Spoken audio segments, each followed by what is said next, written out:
Hi, everyone. Thank you for joining me again for another episode in our series about creativity. Here's what's happening on the farm. So, while I'm recording this, it's the day before Thanksgiving. It's one of my favorite holidays. I love doing all that cooking. Um, I love making the sweet potatoes, and actually cranberry sauce is like my favorite thing to make. I started making that when I was probably 10 maybe.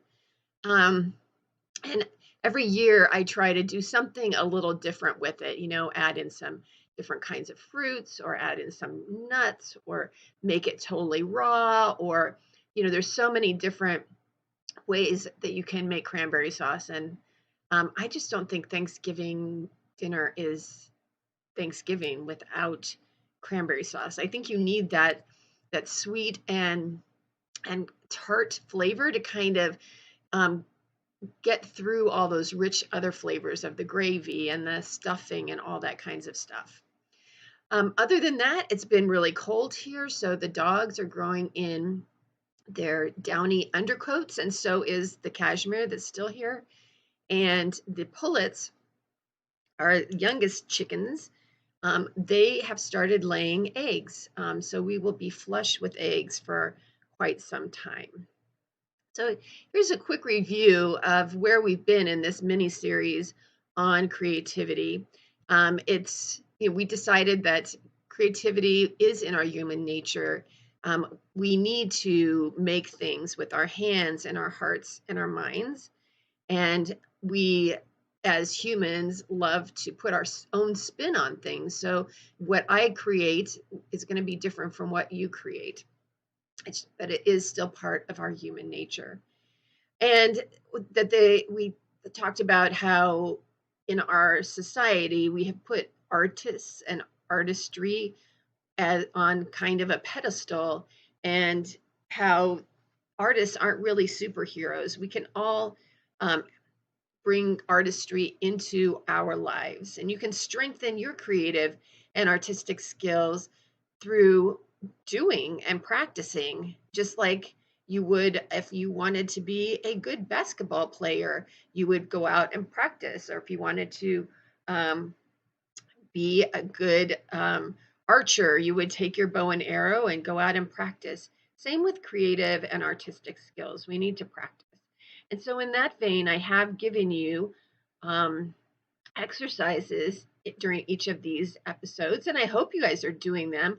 I am, and I'm having a great time um, having that little creative daily practice that I've been building up. And of course, at the end of this episode, there will be another exercise. So today I am talking with Dalis Davidson. She and I have been friends and collaborators for several years now. She's the owner and founder of no, that's me, Flying Goat Farm. She's the owner and founder of Dancing Leaf Dye Works. And she and I have been collaborating with the Fiber Art Studio Tour for, I think we're in like our fourth or fifth year now, which is kind of exciting. I've also talked to Dalis before on the podcast. We talked in season 2, episode 10, about work-life balance and being a solopreneur and all that, that means in our lives. And so today we're talking about raising creative boys and how our families support creativity, and even how one of her sons developed an awesome community project that you can still see on the web. There will be links in the show notes and at the end of the podcast. So I'm going to get this started, and here we go. Okay, so hi, Dalis. How are you doing today? Good. I'm doing great now. Yeah. Good. Chilly November day. It is really chilly outside. Yeah. But, it is November, so got to expect it. That's true. Did you go out and do any biking or hiking today? Today, I may go later for a hike, but I'm making soup right now, and then I have friends coming over, and we're going to make candles. Oh, fun. So you're being very creative today. And I'm too. I'm making my landscapes and doing all sorts of things. So yeah, getting ready for studio tour. Good, good. So I think everybody, all the 4 or 5 people that I asked, we all think that creativity is innate in kids, that they, they are curious about things. They want to, make things with their hands, use their hands, and investigate the environment. But it also needs to be fostered, right? Yes. Yeah. Yeah, because it can get squelched. I taught an art class to elementary school kids back when my kids were in elementary school a long time ago. And there was a book I read, and I meant to look it up, and I can't remember the name of it. But I kind of went by their program and their guidelines. And one thing that I really remember about it is that at about the age of 8, they were, they would just draw and paint and color kind of willy-nilly, and it was just because they loved doing it. But at around 8, their friends would look at it and go, well, that's not the color of that. That's not how that's supposed to look. And so if they had 1 or 2 criticisms, it would just shut them down, and they would quit, and they may never take it up again, or they just thought, well, okay, I'm not an artist then, I'll do something else. So that's where you say it's just innate in children, but once they feel self-conscious about it, then they give it up. I think that people that are more self-confident and they feel like they really, really need it, then I think that they go on and continue. Or if they get a lot of encouragement. Right. And just being, not being judgmental about what your kids are doing or making. Or this morning I was talking to Kirsten, and she was saying, like, don't rush in and say, oh, I can help you with that. Because again, that's going to take away some of that independence and make the child think that they don't know what they're doing. Right. That's not their voice that they're putting on paper or right, whatever medium they're working with.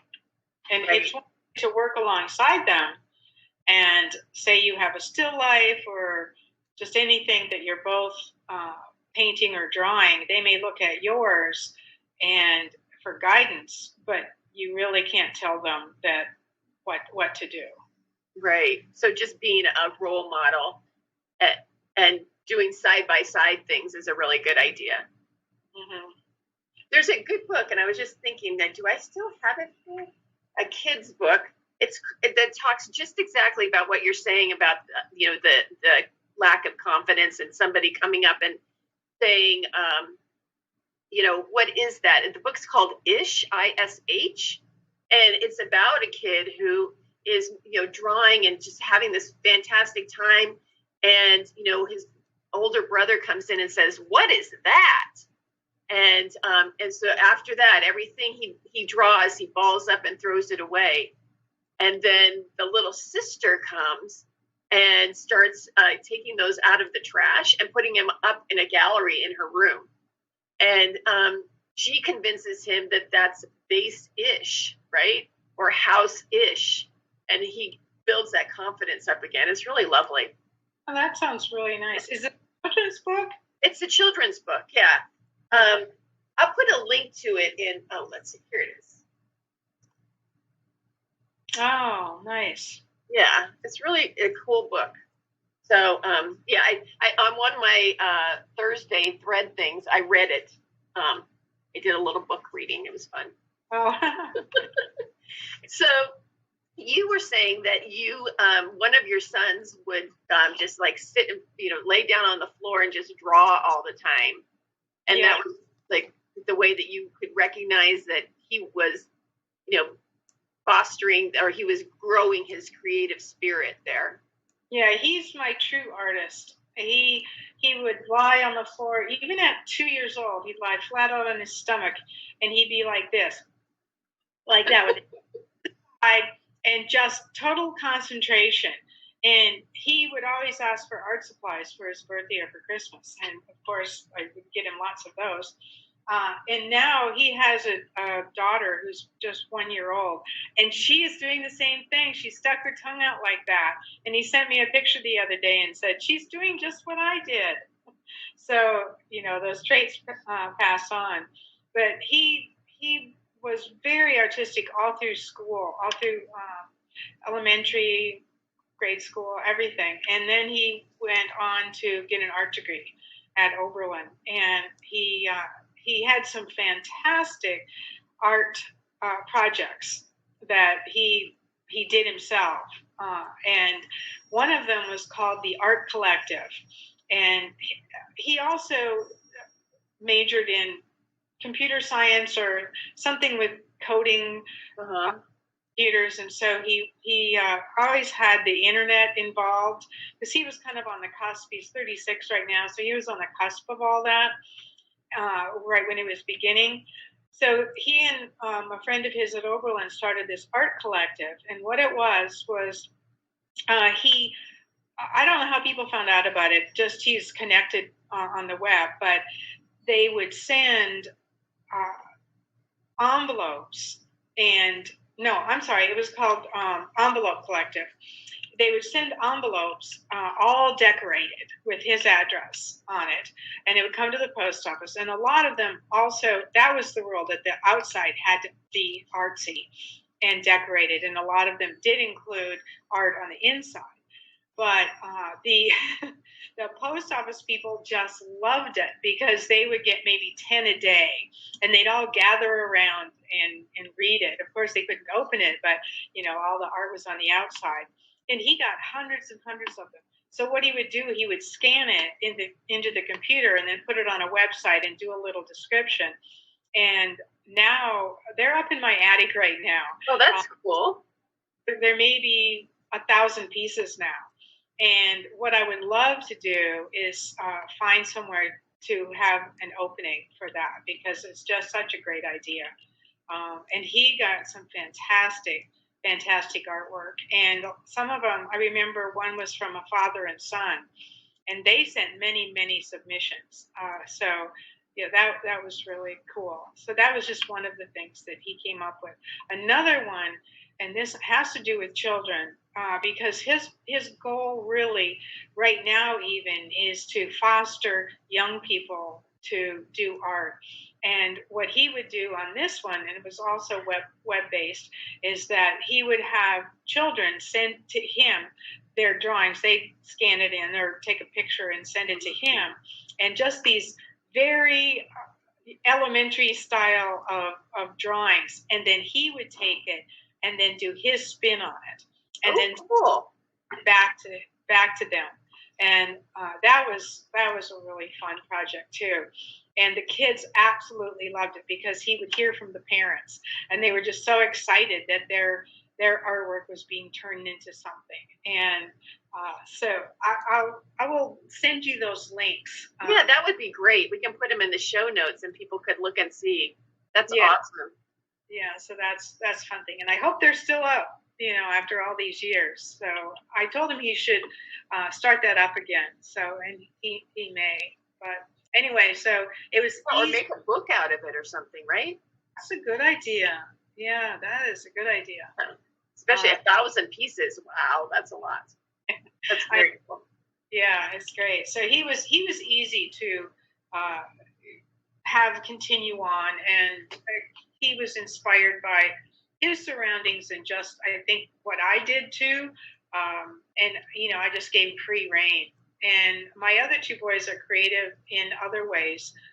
One writes very well, and then one is good in sports. So I don't know as artistic as that is, but they all have a way to express themselves, which is important, even if it's not art. Yes, and there's so many different ways to art, right? You can use that as a verb. I was talking to Kirsten about that as well, and I've talked about it on the podcast. Like, even somebody who is a mathematician, what they're doing is art, right? It's they're taking it to another level. Yes. And as far as with sports, it's like that's a lot of creative problem solving in sports, right? That you have to be thinking on the move, so to say, right? And try to figure out how you're going to do things. That's all creative. You're developing it out of nothing, right? Just your own, mind and body, really. Well, and so many people, I think that when we say art, they think of something tangible that you actually see, like like this, just right in front of you. Right. But it's poetry reading and writing and so many music and dance, things that are more spontaneous, that can't be really reproduced, right? Yeah, and it's something that we just express, or someone singing. That's a true art form too. So there's many ways, and I just think it's important for everyone to find that in themselves, because I think it's important. And sometimes I get kind of bogged down in, I'm doing this crafty thing, and I'm hand dyeing yarn that people don't really need. Sometimes I feel a little guilty about it, because I'm just adding to the stream of goods. But then you think back on the Egyptians and the Romans, and just all these way back, how people created things, and we still have that, and we treasure it. So, not that my yarn will be treasured in 300 years, but you never know. Somebody may, it may turn up somewhere, right? In a time capsule or something like that. Makes me think that, okay, it is good to express yourself and have something that may last a long time. So, because we do appreciate going to museums and seeing that. I just saw last week the Van Gogh immersion experience, and I absolutely loved it. And not so much of just, I'm a fan of Van Gogh anyway, but just I was almost crying. I just got so taken by it, just stood there and watched the movement on, it's all movement in music. Yeah. We're going, and after Christmas, we got tickets for after Christmas. I can't wait to go for that too. Yeah, it's really special. And I actually found the music, and it's nice listening to it without the visuals, just because when it's like hearing a movie soundtrack while you're watching the movie, it just blends so well that you don't really notice the music as much, but then when you listen to it, it's I didn't know that song was in that movie. And the same here, and it was all, I'm not sure if it was all original music for it. It might have been, but whatever. It was just very, very interesting, and I like listening to it just on its own. Yeah, and I think that it's really important for kids to have those kind of experiences, whether it's going to a museum, going, you were talking about, working in the garden, doing things with your hands. And the more experiences that children have, the more open that they're going to be, the more they're going to see more things, maybe meet more people that are doing interesting work as well. Does that make sense to you? Yeah, right. And we live in such a great area with all the free museums that we have that we can take children to. But even you could live in Nebraska, out in the country, and you'll still have some beauty around you, as long as you open your children's eyes to accepting what's around them. And I grew up in South Dakota, where I couldn't wait to leave. But looking back, it was a beautiful place to grow up. And it's like the opposite here, with all the trees and the greenery and total change of seasons. And I don't want to go back there, but, looking back, it was a beauty in its own way. And that's where I learned to be an artist. So I have to give it some credit. Right. And I do think that observation is one of the biggest parts of being able to take your creativity into an artistic realm. You have to be able to really take the time to observe around you, right? Right. And I think we do for sure. I mean, I don't take where I live for granted because it's so beautiful and it's always changing. I look out right now and my Japanese maple is the deepest red, and it won't be next week. So, and just the morning light looks so different than the evening light. So, um, and I'm out in it every day. I mean, I hike or bike or walk or garden or something every day, even in horrible weather like today.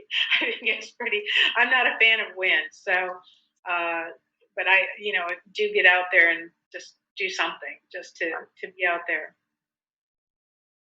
So, if you could give us maybe an idea of an activity that worked really well with your boys, that you think would be helpful for young parents, developing and fostering creativity in their kids?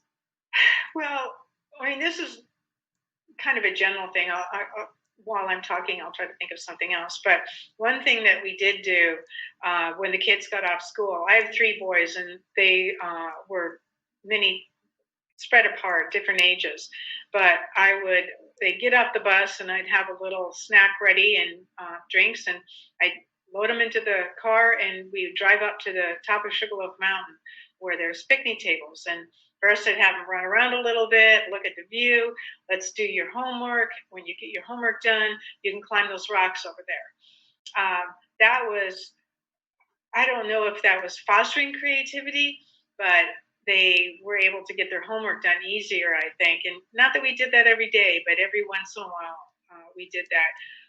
Another thing that we did do was I would just put a lot of art supplies right on the table, and colors and pencils and paints and all kinds of things, and cover the table with a newspaper or whatever, and put paper down, and they would just go to it. And that was really fun for them. And being allowed to make a mess, and it was okay. And then right. also that you were there, but they had free reign to do what they wanted to do. Right. And they were next to each other, so maybe they were comparing. I don't know. I don't think they really fought much, but maybe that's just me glossing it over. I don't know. But another thing too is I wasn't much of a cook back then, just because it was kind of hard just to keep food for them. But with 3 growing boys, cooking wasn't my forte. But baking was, and I really liked to bake. So we would bake cookies and cakes and things like that, and so that was kind of fun. Another way. And one of my sons is a chef, so I wish he would have cooked while he was growing. I could have used that because darn, he's a good cook now. So I could have used that help, but maybe just some of that inspired him to go on and learn and love cooking. So they all have their strengths, right? Yeah, and just being able to observe what those strengths are and to give them ways to develop more of that. Right. Oh, and the other thing that they did was, since I've been doing this business for so long, and actually I had other businesses too. I had an herb business and a landscaping business, landscape design. So they would be right there with me in whatever I was doing. And with the yarn business, I think I've been doing this about 35 years now. They would help me in the studio. They'd come to shows with me. They would do the math, since I'm not so good at it. They would help me set up. And then when they went away to college, they asked if they could set up a booth and my one son went to Montana, Missoula, and he would get up early in the morning on Saturday morning. And if you got there early, then you were guaranteed a spot. It was $15 for a space. And we bought an umbrella, a table, and I sent him yarn, and he would go set up.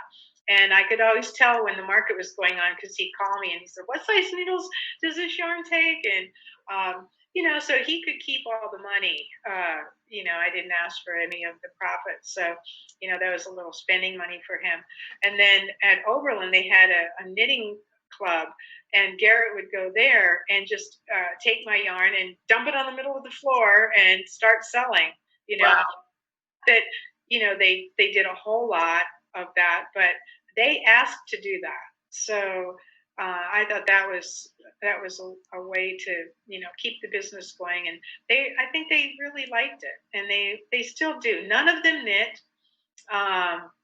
The one that wanted to learn is left-handed, and I just could not do it. It was impossible. So he hasn't wanted, to continue to learn, to try to learn, but they know the value of the yarn. Though they can good yarn and good knitted items. So that's cool. Well, now there's YouTube, so if he really wanted to do it, he could learn from YouTube. Right. Yeah. Someone better than me that could teach left-handed. Exactly. Well, they sound like they grew up to be really great guys. Yeah, they're my good friends too. So they have my. So yeah, I'm proud of them, and I'm lucky that they turned out the way they did.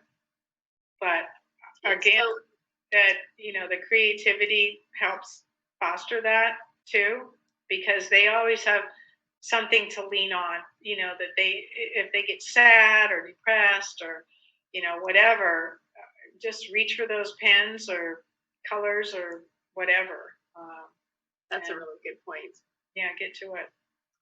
I have one last question, because you were saying that your granddaughter is now doing the same thing with her tongue and laying on the floor and drawing. Was your mother creative? Like, is it like a family of creative people? No, passing it down. She just had too much on her plate. She was real young, like a teenager, and she had 4 kids by the time she was 26. So I think her hands were full in that respect.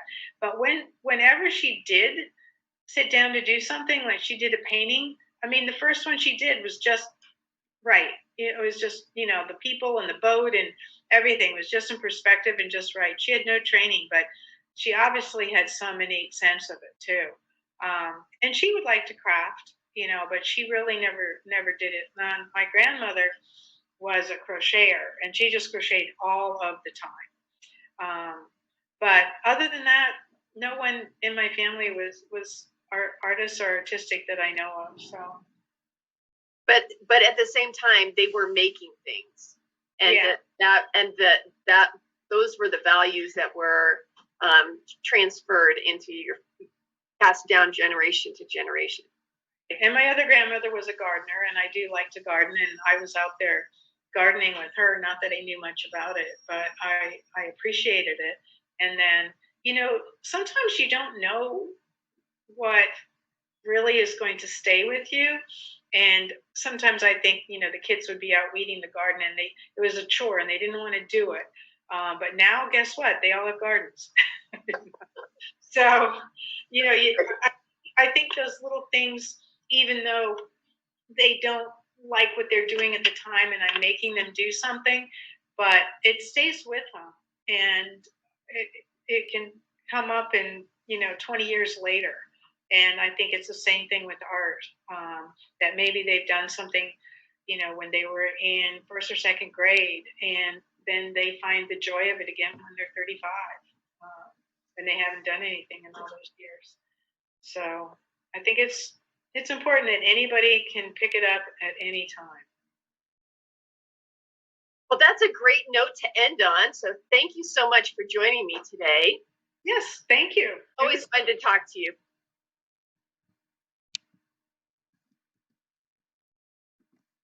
So that was a great conversation, I think. I know I learned a lot from Dalis. And so here we are at our creative exercise for this time. And it's create in a series. And, Dalis was talking about her son Garrett's projects. And, it shows just how powerful a series can be, and how much it can, change the people and places around you as well. So think about doing something in a series in this next couple of weeks.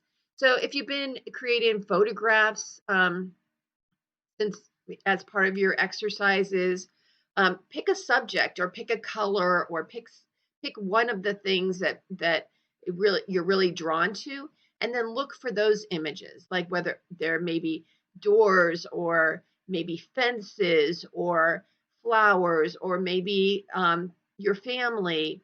Think about those posed images that people take year after year. They have the ones when they were um, a not toddler necessarily, but like, a young kids in the family, and then they've taken the same photograph over and over again, and now they're in their 40s or 50s, and they're kind of fun and very interesting. Um, so think about doing something like that. Or if you're working with writing, you can pick a theme like memories of holidays or poems about a certain theme or subject. If you're drawing or painting, again, take a subject and make images that may show different viewpoints of that image. Like with the idea of a vase, you can look at a vase, from the front, from the back, from underneath, from on top, various viewpoints like that. And if you're stitching, you would have to think of making and remaking smaller projects where you can try out color or texture or stitch, or it could even be stripes within a shawl or something where you're trying out different colors and textures and stitches, but in working in a series on that project.